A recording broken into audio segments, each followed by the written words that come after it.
नमस्कार। तारीख 8 मई दिन सोमवार। ये बीबीसी हिंदी का पॉडकास्ट दिन भर पूरा दिन पूरी खबर है। मेरा नाम है प्रेरणा और मैं हूं मोहनलाल शर्मा। पॉडकास्ट में आज करेंगे बात, कैसा रहा अब तक का कर्नाटक चुनाव प्रचार, रूस रुपए क्यों नहीं लेना चाहता और खेल की खबरों की। खत्म हुआ कर्नाटक चुनाव प्रचार अभियान। आखिरी दिन प्रियंका गांधी ने किया रोड शो। बीजेपी नेता बोले 101% we are going to win more than 130 seats and we are going to form the government without anybody's support. 91 गालियां और बजरंग दल जैसे मुद्दों का जमीन पर क्या होगा असर, कितना आक्रामक रहा चुनाव प्रचार, बताएंगे वरिष्ठ पत्रकार इमरान कुरैशी। इस चुनाव प्रचार में ये बात स्पष्ट हो गई कि ये सिर्फ एक ट्रेलर है। आने वाले उत्तर भारत राज्यों में जो चुनाव होने वाले हैं, जैसे कि राजस्थान, मध्य प्रदेश और छत्तीसगढ़ विधानसभा के चुनाव इस साल होने वाले हैं। रूस ने रुपए में भुगतान लेने से किया मना। भारत के लिए कितना बड़ा झटका। होंगी आईपीएल की भी खबरें, लेकिन इन सबसे पहले देश दुनिया का हाल जानिए मोहनलाल शर्मा से।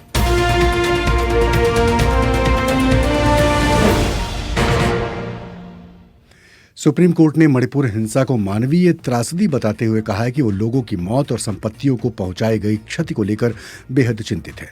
सुप्रीम कोर्ट इस पूर्वोत्तर राज्य में भड़की हिंसा से निपटने के लिए केंद्र और राज्य सरकार को निर्देश देने की अपील वाली कई याचिकाओं पर सुनवाई कर रही थी।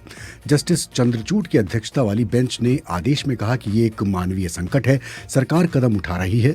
हमारा लक्ष्य लोगों को सुरक्षा मुहैया कराना, हिंसाग्रस्त इलाकों से उन्हें सुरक्षित निकालना और उनका पुनर्वास है। सुप्रीम कोर्ट ने कहा कि वो इस बात पर जोर देते हैं कि विस्थापित लोगों के पुनर्वास के लिए सभी जरूरी कदम उठाए जाएं, राहत शिविरों में इलाज की व्यवस्था हो। कोर्ट अब इस पर 17 मई को सुनवाई करने वाली है। सुप्रीम कोर्ट ने कहा कि कोर्ट में हो रही सुनवाई को राज्य को और अस्थिर बनाने का आधार नहीं मानना चाहिए। मणिपुर में हाल की हिंसक घटनाओं को लेकर डाली गई कई याचिकाओं पर सुनवाई हो रही थी और याचिकाकर्ताओं में से एक ने अपील की थी कि वो केंद्र व राज्य सरकार को निर्देश दे कि इस हिंसा की वजह से सीआरपीएफ शिविरों में शरण के लिए ट्राइबल लोगों को बाहर निकाले। वहीं मणिपुर ट्राइबल फोरम ने इस मामले में एसआईटी जांच की अपील की है। दक्षिण भारतीय राज्य केरल में एक पर्यटक नाव के पलट जाने से कम 22 लोगों की मौत के बाद उसके मालिक के खिलाफ हत्या का मामला दर्ज किया गया है। बताया जा रहा है कि वो मौके से फरार है। बचाव कर्मी रविवार की रात को जीवित बचे लोगों की तलाश करने में जुटे रहे। मृतकों में से एक परिवार के 11 सदस्य होने की खबर है। मरने वालों में कई बच्चे स्कूल की छुट्टियों पर थे और प्रत्यक्षदर्शियों ने बताया कि नाव में करीब 40 यात्री सवार थे। एनडीआरएफ के इंस्पेक्टर अर्जुन पाल राजपूत ने कहा, तो हम यहाँ पर रात को 1:30 बजे आकर पहुँचे और पहुँचते हमने हमारा जो है सर्चिंग का ऑपरेशन शुरू किया। हमारे पहुँचने से पहले यहाँ पर लगभग 20 लोगों को निकाला गया है, डेड बॉडीज, और अभी जो हमारा ऑपरेशन चालू है, हमारे डीप डाइवर्स और हमारी रेस्क्यू टीम अभी लगातार पानी में सर्चिंग कर रही है। एनडीआरएफ इंस्पेक्टर अर्जुन पाल राजपूत। दिल्ली की तिहाड़ जेल में गैंगस्टर टिल्लू ताजपुरिया की हत्या के मामले में दिल्ली हाईकोर्ट ने जेल प्रशासन को कड़ी फटकार लगाई है और इसे पूरी तरह से अस्वीकार बताया है। हाईकोर्ट ने जेल प्रशासन से ये प्रश्न पूछा है कि जब घटना सीसीटीवी कैमरों में दिख रही थी तो उसने इसे रोकने के लिए कोई कार्रवाई क्यों नहीं की। साथ ही दिल्ली हाईकोर्ट ने जेल प्रशासन से तिहाड़ परिसर में 4 चाकू बरामद करने को लेकर भी सवाल पूछे हैं। आईएएस अधिकारी जी कृष्णैया की हत्या के मामले में बिहार के बाहुबली नेता आनंद मोहन को रिहाई देने के खिलाफ सुप्रीम कोर्ट ने बिहार सरकार को नोटिस जारी किया है। जी कृष्णैया की पत्नी उमा कृष्णैया ने समय से पहले रिहाई के खिलाफ याचिका दायर की थी। उमा कृष्णन ने कहा, हम लोग बहुत खुश है, सुप्रीम कोर्ट ने पॉजिटिवली रिस्पॉन्ड किया है।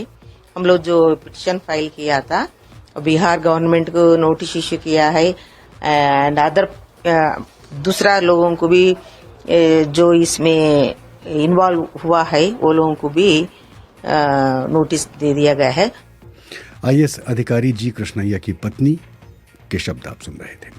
पाकिस्तान के प्रधानमंत्री शहबाज शरीफ ने कहा है कि पाकिस्तान तहरीक इंसाफ के चेयरमैन इमरान खान की ओर से मेजर जनरल फैसल नसीर और दूसरे इंटेलिजेंस अधिकारियों के खिलाफ सबूतों के बगैर आरोपों की अनुमति नहीं दी जाएगी और न ही इसे स्वीकार किया जाएगा। ट्विटर पर शहबाज शरीफ ने लिखा, मामूली राजनीतिक फायदे के लिए पाकिस्तानी आर्मी और इंटेलिजेंस एजेंसी को बदनाम करने और धमकियां देने का इमरान नियाजी का तरीका बेहद निंदनीय है।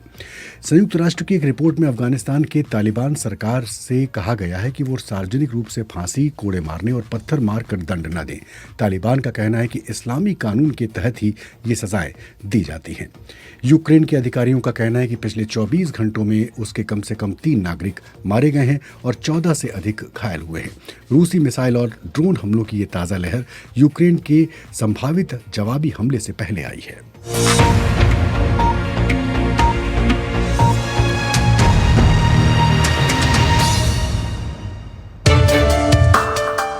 We are very confident and we are very hopeful. Unfortunately, I am not a predictor of numbers. 101%. We are going to win more than 130 seats, and we are going to form the government without anybody's support.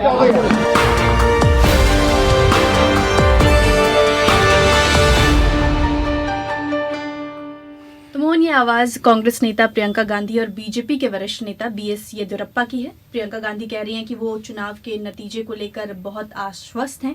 वहीं येदियुरप्पा दावा कर रहे हैं कि 101% उनकी party राज्य में 130-135 सीटें जीतेगी और अकेले सरकार बनाने की स्थिति में होगी। और जैसा कि हम सब जानते हैं कि 10 मई को राज्य में चुनाव होने हैं और इसी दिन जनता अपना वोट डालेगी। जो भी नतीजे होंगे वो 13 मई को आएंगे। लेकिन इससे पहले आज राज्य में चुनाव प्रचार का जो शोर है वो थम गया। प्रचार के आखिरी दिन आज प्रियंका गांधी ने बेंगलुरु के विजयनगर में रोड शो किया। कांग्रेस अध्यक्ष मल्लिकार्जुन खड़गे भी उतरे और वहां पर उन्होंने कलाबुर्गी में एक जनसभा को संबोधित किया। पूर्व मुख्यमंत्री बीएस येदियुरप्पा के बेटे विजेंद्र के समर्थन में शिवमोगा में रोड शो करते नजर आए। बीजेपी के दूसरे बड़े नेता अलग अलग चैनल पर इंटरव्यू देते और कर्नाटक की जनता से बीजेपी को वोट देने की अपील करते नजर आए। वहीं केंद्रीय मंत्री भूपेंद्र यादव के नेतृत्व में भारतीय जनता पार्टी का एक प्रतिनिधिमंडल निर्वाचन आयोग पहुंच गया। और इस प्रतिनिधिमंडल की मांग क्या है? जी, असल में कांग्रेस ने अपने ट्विटर हैंडल पर मोहन लिखा था कि सोनिया गांधी जी ने कर्नाटक के 6.5 करोड़ लोगों को मजबूत संदेश दिया है कि कांग्रेस किसी को भी कर्नाटक की प्रतिष्ठा, संप्रभुता और अखंडता के लिए खतरा नहीं बनने देगी। तो प्रतिनिधिमंडल की मांग है कि कांग्रेस की पूर्व अध्यक्ष सोनिया गांधी के खिलाफ कार्रवाई हो और कांग्रेस की मान्यता रद्द कर दी जाए। बीजेपी नेता भूपेंद्र यादव क्या बोले?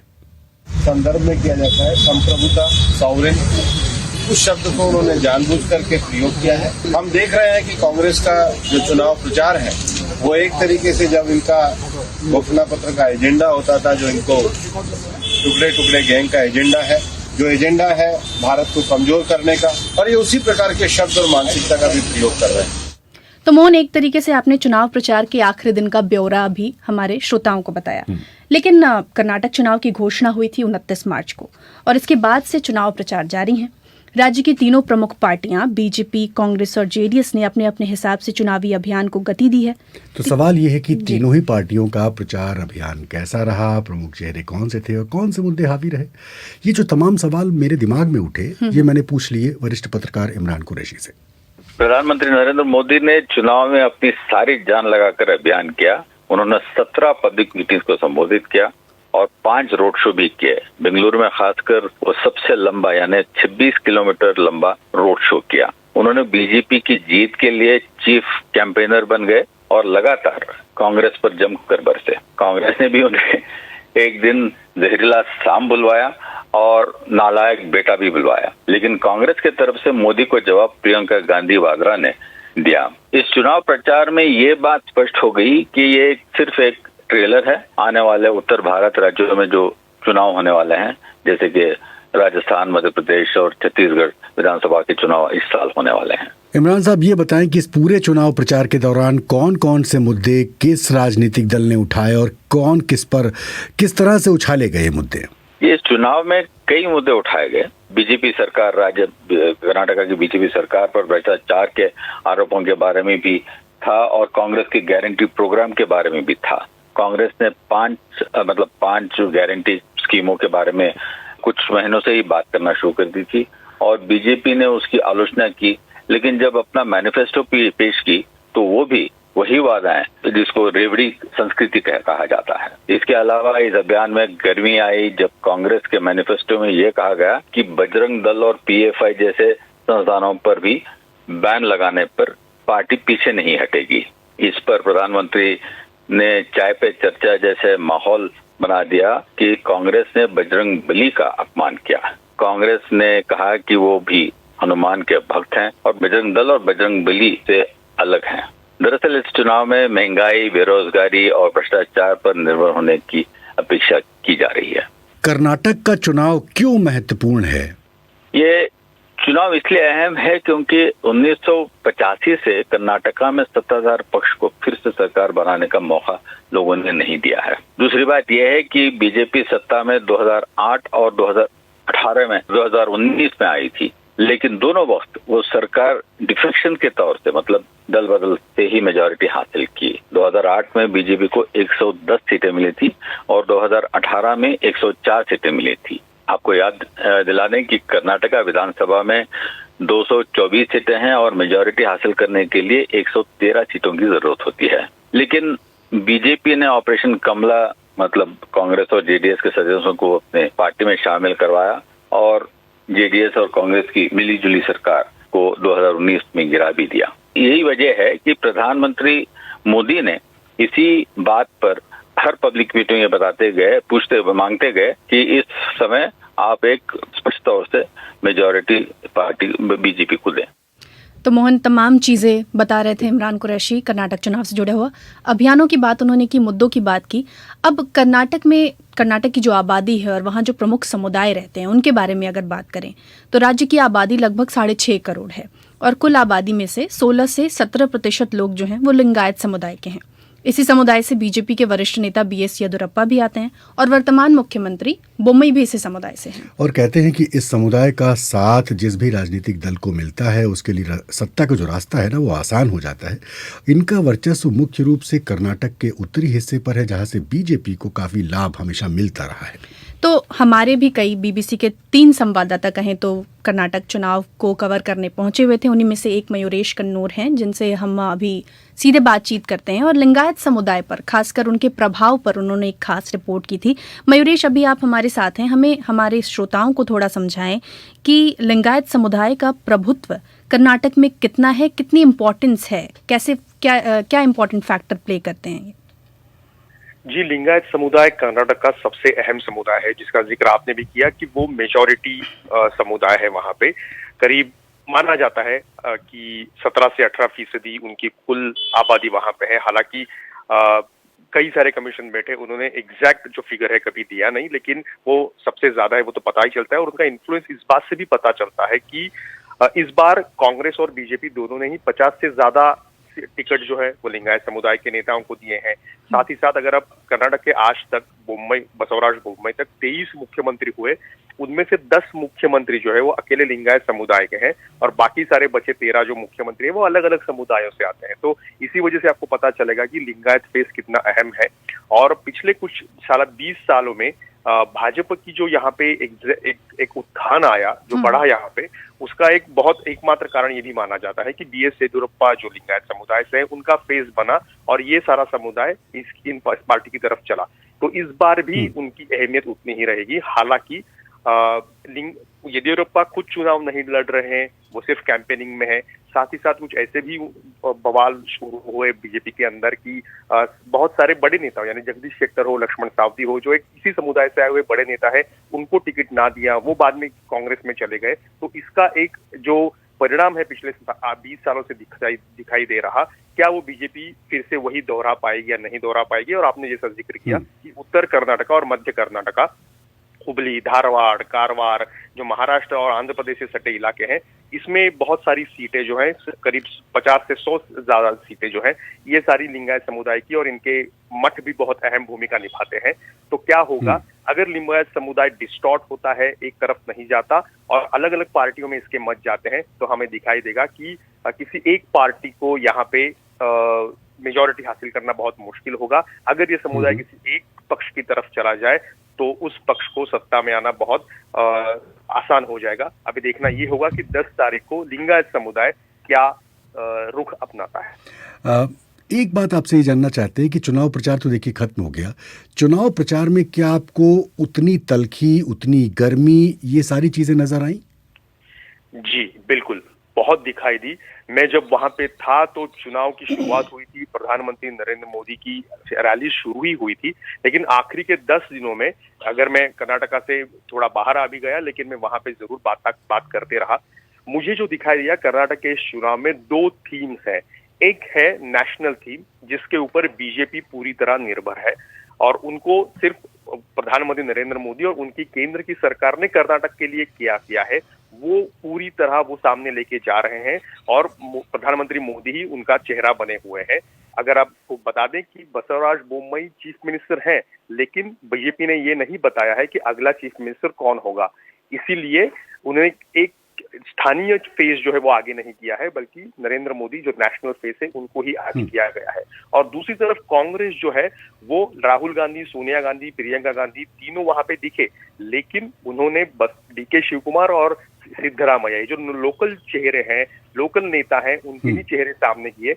बाकी नेशनल लीडर्स बैकग्राउंड में रहे। मल्लिकार्जुन खड़गे जो खुद कर्नाटक से आते हैं, वो भी अपनी लोकल अपील जो है वो करते दिखाई दिए। तो कांग्रेस का पूरे बीजेपी की जो लोकल गवर्नमेंट है, जैसा इमरान कुरैशी ने भी बताया कि वो उनका भ्रष्टाचार, 40% कमीशन, ये बाकी सारी चीजें आगे लेके जा रहे हैं और अपनी एक कुछ घोषणाएं कर रहे हैं।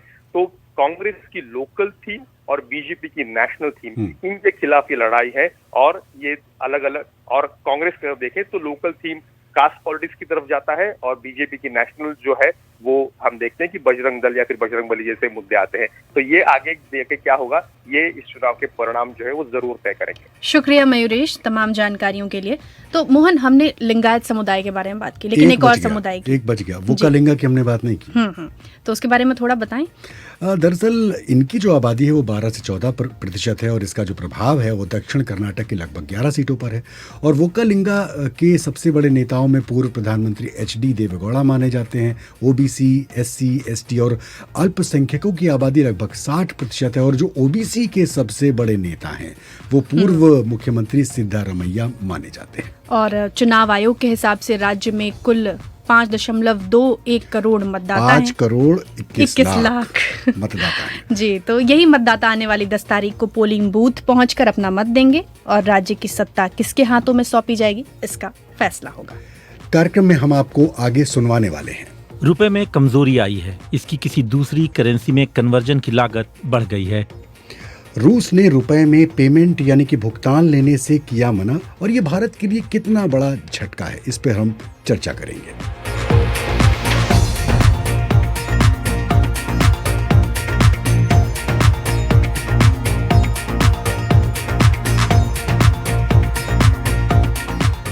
चर्चा के लिए इकबाल अहमद स्टूडियो में है, लेकिन इससे पहले रोजाना की तरह हम टिप्पणी ले लेते हैं अपने श्रोताओं की।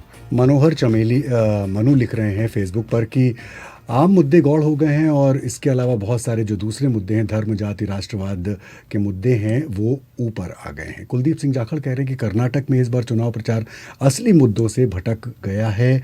इसके अलावा भी कुलदीप भाई ने बहुत सारी टिप्पणी की हैं। मदन लाल लिख रहे हैं कि लिंगायत समुदाय व वोकालिंगा दोनों कर्नाटक में प्रभावशाली हैं। बहुत बहुत शुक्रिया कि आप हमारा जो प्रोग्राम है वो सुन रहे हैं और अपनी टिप्पणी कर रहे हैं।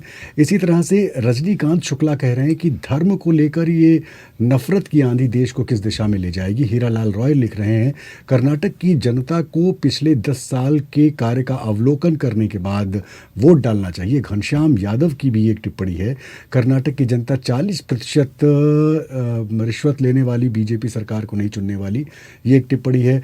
और भी बहुत सारी टिप्पणी जो हमारे इस कर्नाटक चुनाव से जुड़ी थी, ये लगातार आ रही हैं। अमृतलाल झा हैं जो यूट्यूब पर लिखते हैं कि कर्नाटक का चुनाव दोनों दलों के लिए महत्वपूर्ण है। वहीं सोहन प्रजापति हैं जो हमें चतरा झारखंड से सुन रहे हैं। दीपक कुमार हैं, संगीता खड़के जो हमारी रोजाना की श्रोता हैं, रोजाना हमारा कार्यक्रम सुनती हैं और टिप्पणी भी करती हैं। महिला पहलवानों को लेकर उन्होंने एक टिप्पणी की है कि उन्हें सुरक्षा क्यों नहीं दिया जा रहा। वहीं मनोहर चमोली की आपने टिप्पणी ले ली। कुमार मोहन है, दिलशाद उस्मानी है, कई लोग हैं जो कर्नाटक चुनाव पर मयूरेश की टिप्पणी की भी तारीफ कर रहे हैं। मैं यहाँ पर अपने श्रोताओं से एक रिक्वेस्ट करना चाहता हूँ, एक निवेदन करना चाहता हूँ कि हमें तब बहुत अच्छा लगेगा कि जब आपके चिर परिचित नाम तो हमने पढ़ लिए और हमें याद हो गए कि हमें कौन कौन सुनता है। जिस दिन कोई नया नाम दिखेगा ना, उस दिन उसकी टिप्पणी हम जरूर लेंगे। तो आपसे ये निवेदन है कि नए नाम इसमें जुड़ेंगे और उनकी टिप्पणियां भी हम इस कार्यक्रम में शामिल करेंगे। आप सुन रहे हैं दिन भर, पूरा दिन पूरी खबर। तो अब बढ़ते हैं कार्यक्रम के दूसरे पड़ाव की ओर मोहन, और बात करते हैं भारत और रूस के कारोबार की, जिसमें अभी एक बड़ा अड़चन आ गया है भारत के हिसाब से। भारत और रूस ने आपसी कारोबार रुपए में करने पर जो बातचीत थी उसको रोक दी है। यूक्रेन जी तो दरअसल हुआ ये कि यूक्रेन युद्ध के बाद रूस से जो भारी मात्रा में कच्चा तेल है और जो कोयला है वो खरीद रहे भारत को इस बातचीत के पटरी पर उतरने से झटका लग सकता है। और मामला क्या है? मामला ये है कि जो रूस है, रूस के पास रुपयों का अंबार लग गया है और अब यानी कि पैसा भी किसी के लिए समस्या बन सकता है। ऐसा रूस के साथ हुआ है। क्योंकि रूस के लिए रुपए को दूसरी करेंसी में बदलने की लागत बढ़ती जा रही है, इसलिए वो रुपए में पेमेंट लेने से इनकार कर रहा है। अभी आपको याद होगा गोवा में शंघाई सहयोग संगठन के विदेशी मंत्रियों की बैठक संपन्न हुई थी। उसमें हिस्सा लेने आए रूस के विदेश मंत्री सर्गेई लावरोव ने पत्रकारों से कहा था कि रूस के भारतीय बैंकों में अरबों रुपए पड़े हैं, लेकिन वो इसका इस्तेमाल नहीं कर सकते। इसका मतलब ये है कि रूस अब अपने तेल, हथियार और दूसरी चीज़ों का पेमेंट रुपए में लेने के लिए तैयार नहीं है। रूस अब रुपए से ज़्यादा कीमती जो चीन की मुद्रा है, युआन, या फिर जो दूसरी करेंसी है, उसमें ये पेमेंट चाहता है। और यूक्रेन पर हमले के बाद लगे प्रतिबंध से ही रूस ने भारत को रुपए में सौदा करने के लिए बढ़ावा दिया था। और उस समय अमेरिका ने रूसी बैंकों पर प्रतिबंध लगा दिया था। और ज़्यादा जानकारी के लिए हमारे साथ बीबीसी संवाददाता इकबाल अहमद यहाँ मौजूद हैं। इकबाल जी, सबसे पहले तो ये बताएं कि रूस रुपए में पेमेंट लेना क्यों नहीं चाहता? जैसा कि आपने खुद बताया कि यूक्रेन पर हमले के बाद अमेरिका और पश्चिमी देशों ने रूस पर प्रतिबंध लगा दिया था। इसकी वजह ये थी कि जो स्विफ्ट मैसेजिंग सिस्टम, यानी जो आप बैंक में पैसों की ट्रांसफ़र करते हैं, स्विफ्ट कोड होता है, उससे रूसी बैंकों को बाहर कर दिया गया। इसलिए डॉलर समेत कई करेंसी में रूसी कारोबार का जो ट्रांजैक्शन था वो बंद हो गया। अब अमेरिका, यूरोपीय संघ समेत जो दूसरे पश्चिमी देश हैं, उनकी ओर से भी रूसी तेल और गैस पर प्रतिबंध के बाद रूस को अपने तेल के ग्राहकों की तलाश थी। भारत ने भी अपनी ऊर्जा सुरक्षा के लिए रूस से तेल की खरीद बढ़ा दी, लेकिन चूंकि रूस सस्ता तेल दे रहा था, इसलिए भारत ने अपना आयात जो है वो अपनी ज़रूरत से ज़्यादा बढ़ाना शुरू कर दिया। इसमें एक वजह ये भी है कि सस्ता सौदा भारत को पड़ रहा था। भारत ने सस्ता तेल खरीद रूस और भारत से ये समझौता भी हो गया था कि आप जो लोकल करेंसी यानी रूबल में और रुपए में इस करेंसी के लेन देन आप कर सकते हैं। इस तेल के पेमेंट चूंकि रुपए में करना था, इसलिए उसके लिए ख़रीद बढ़ाने का भारत को जाहिर है कि एक बहुत अच्छा मौका था। लेकिन भारत के बढ़ते व्यापार घाटे की वजह से रुपए में कमज़ोरी आई और इसकी किसी दूसरे करेंसी में जो कन्वर्जन की जो लागत है वो भी बढ़ गई। लिहाजा रूस अब भारतीय रुपए में पेमेंट लेने में हिचकिचा रहा है। मैं ये नहीं कहूँगा कि उसने साफ मना कर दिया है, बेहतर शब्द है कि वो हिचकिचा रहा है। तो इकबाल, अगला सवाल तो यही है कि जो विदेश मंत्री हैं सर्गेई लावरोव, उन्होंने अगर इस तरह के संकेत दिए तो उनका ये बयान भारत के लिए कितनी बड़ी चिंता की बात है? देखिए, भारत ने पिछले साल फरवरी में ही, यानी कि जब हमले हुए थे यूक्रेन पर, उसमें रूस से रुपए में सेटलमेंट की संभावना को तलाशने की कोशिश की थी और ऐसा रूसी प्रोत्साहन के बाद हुआ था, जाहिर है। लेकिन अभी तक रुपए में कोई सेटलमेंट हो नहीं पाया है। और अब लावरोव यानी कि जो रूस के विदेश मंत्री हैं, उनका बयान है, तो इन उम्मीदों को जाहिर है कि और अब इसकी जो चांसेस हैं वो कम होते जा रहे हैं। और न्यूज़ एजेंसी जो रॉयटर्स है, उसने एक स्रोत के हवाले से बताया कि रूस रुपए में सेटलमेंट को बढ़ावा नहीं देना चाहता है। भारत ने रुपए में सेटलमेंट के लिए काफ़ी कोशिश की, लेकिन फ़िलहाल अब उसमें कोई कामयाबी मिलती हुई नज़र नहीं आ रही है। रूस इस वक्त भारत का सबसे बड़ा हथियार और दूसरे सैनिक साजो सामान का सप्लायर है। बस आखिरी सवाल जो, और जिसका जवाब संक्षेप में, रूस से जो है वो भारत का तेल आयात कितना बढ़ चुका है? देखिए, अमेरिका और यूरोप की ओर से रूसी तेल और गैस पर प्रतिबंध के बाद भारत ने वहाँ से तेज़ी से तेल खरीदना शुरू कर दिया था। और जो डेटा इंटेलिजेंस फर्म वॉटैक्सो लिमिटेड है, उसके मुताबिक इस अप्रैल में रूस से भारत का कच्चा तेल आयात बढ़कर 16.80 लाख बैरल प्रतिदिन पर पहुंच गया है और ये अप्रैल 2022 की तुलना में 6 गुना ज़्यादा है। तो मतलब प्रतिबंध लगे रूस पर, लेकिन उसका जो भारत से आयात था तेल का वो बढ़ गया। बहुत बहुत शुक्रिया इकबाल साहब आपका। कार्यक्रम में हम आगे आपको कुछ सुनवाने वाले हैं।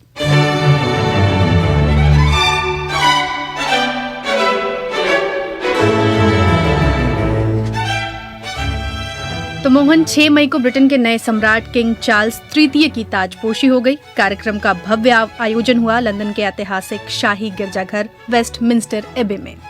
और समारोह में सम्राट चार्ल्स और उनकी पत्नी महारानी कैमिला की ताजपोशी की गई और इस कार्यक्रम का जो खुफिया नाम था वो ऑपरेशन गोल्डन आर्ब रखा गया। अच्छा, ब्रिटेन के सम्राट का राज्याभिषेक दरअसल एक प्रतीकात्मक धार्मिक समारोह है।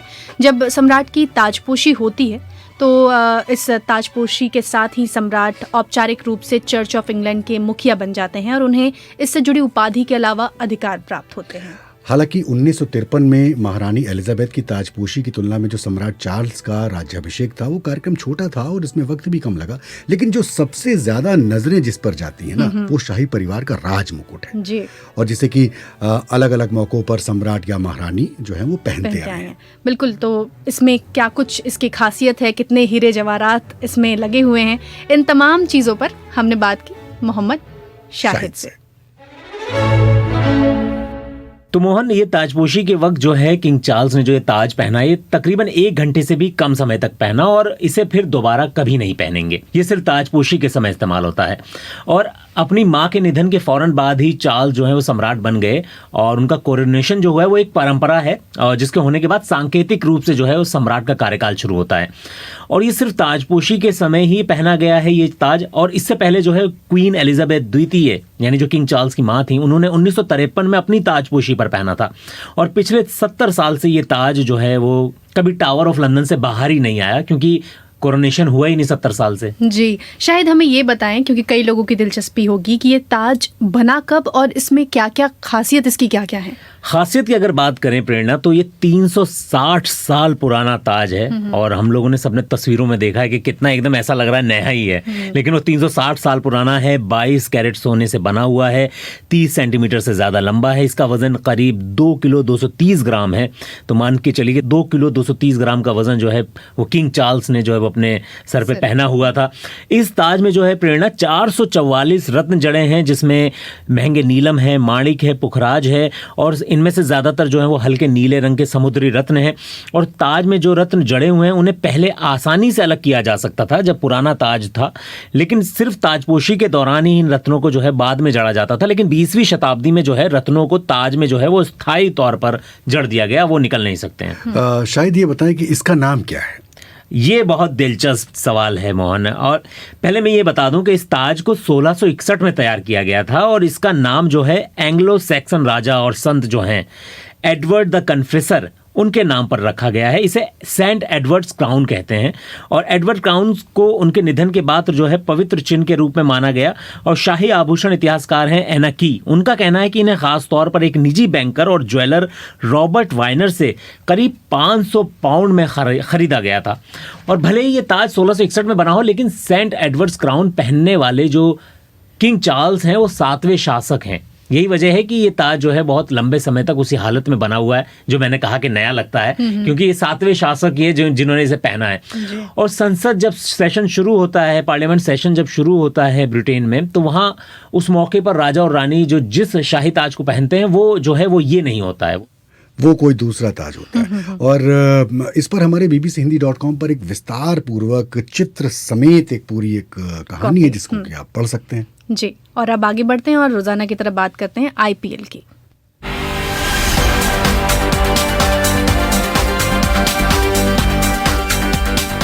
मुस्कुराते हुए वात्सल्य राय मौजूद है। वात्सल्य जी, मोहनलाल जी, आज IPL में 53वां मैच खेला जा रहा है। आमने सामने है पंजाब और कोलकाता की टीम, यानी पंजाब किंग्स और KKR। पंजाब ने टॉस जीता है, शिखर धवन जो उनके कप्तान है, और पहले बल्लेबाजी का फैसला किया। 2 विकेट ज़रूर उनके गिर चुके हैं, लेकिन तेज़ी से ये टीम रन बना रही है। 4 ओवर और 4 गेंदों का अभी तक खेल हुआ है। 46 रन 2 विकेट के नुकसान पर बनाया है पंजाब ने। प्रभ सिमरन जो उनके ओपनर थे वो तेजी से रन बनाने की कोशिश में आउट हो गए। 8 गेंद में 12 रन बनाए। कप्तान शिखर धवन अभी क्रीज पर मौजूद हैं, 13 गेंद का सामना कर चुके हैं, 16 रन बना चुके हैं, 3 चौके लगाए हैं। बड़ी अच्छी फॉर्म में है शिखर धवन इस पूरे टूर्नामेंट में, और उन्होंने टॉस जीतकर बल्लेबाजी चुनी है। टीम उनसे एक बड़े स्कोर की यहाँ पर उम्मीद कर रही है। राजपक्षे नाकाम रहे, आज बिना खाता खोले आउट हो गए, लेकिन लियाम लिविंगस्टोन अच्छे फॉर्म में दिख रहे हैं। 7 गेंद में 14 रन बना चुके हैं। तो ताज़ा हाल यही है। बहुत बहुत शुक्रिया वात्सल्य राय। और ये हम वादा कर रहे हैं कि जब ये मैच खत्म होगा ना, तो इस मैच का पूरा हालचाल आप bbchindy.com के पन्ने पर जाएंगे, क्योंकि इस पॉडकास्ट में तो इसका नतीजा नहीं आने वाला है। लेकिन अब हमारी आपकी मुलाकात तय है कब? कल। जब कल होंगे तो अजीत सारथी भी होंगे, मैं भी होंगी, आप शायद नहीं होंगे। हाँ, कल हम नहीं होंगे, लेकिन तब तक bbchehindy.com का पन्ना आपके साथ है। मोहनलाल शर्मा और प्रेरणा को दें इजाजत। नमस्कार। नमस्कार।